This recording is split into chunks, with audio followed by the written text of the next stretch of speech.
Hello YouTube.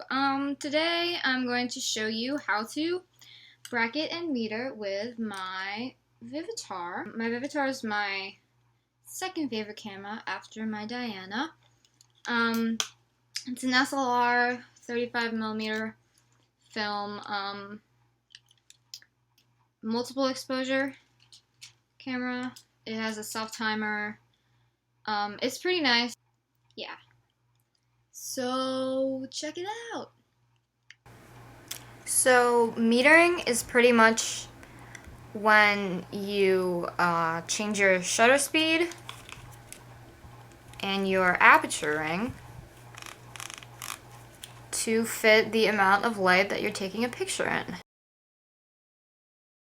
Okay, so this isn't actually on my Vivitar, but this is what you typically see in the viewfinder when you're taking your picture.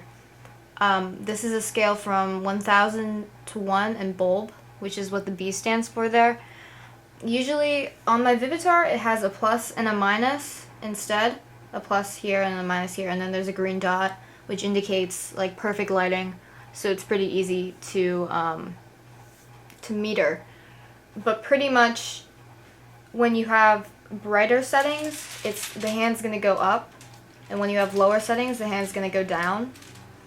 And you just change your shutter speed and your aperture ring. So first of all, after you load your film, don't forget to replace the ISO if you're changing what kind of ISO you're using. I'm using 100 ISO right now because it's really bright out, but typically I use 400 ISO.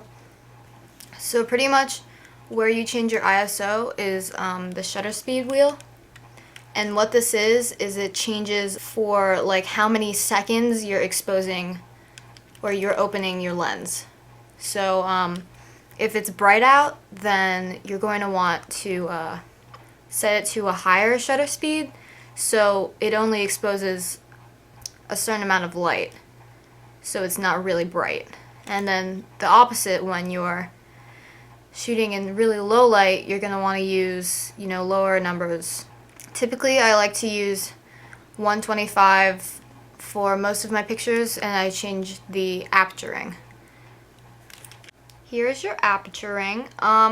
Pretty much your aperture ring, mine goes from 22 to 1.7. This is how big like the space is when you're exposing your film. Like inside the lens, you have a door and there's this little tiny hole. It depends on what kind of lighting you're at, but 1.7 is actually the biggest hole and 22 is the smallest.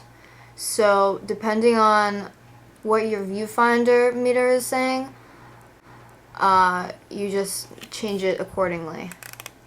So bracketing is pretty easy because all you do is when you find the amount of light that you're taking it, say you found 8, the best light setting, all you have to do is take one picture with the 8, because that's your right setting, and then do one size down and then one size up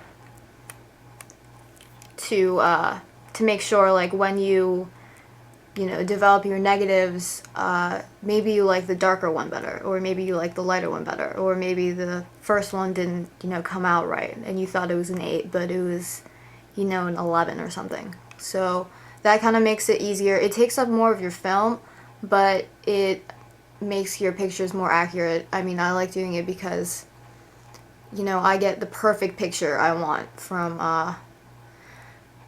how I bracket it. So, yeah. Questions, comments, I'm alive, I'm ready to answer questions and comments if you guys have any. Yeah. So, thanks. Bye!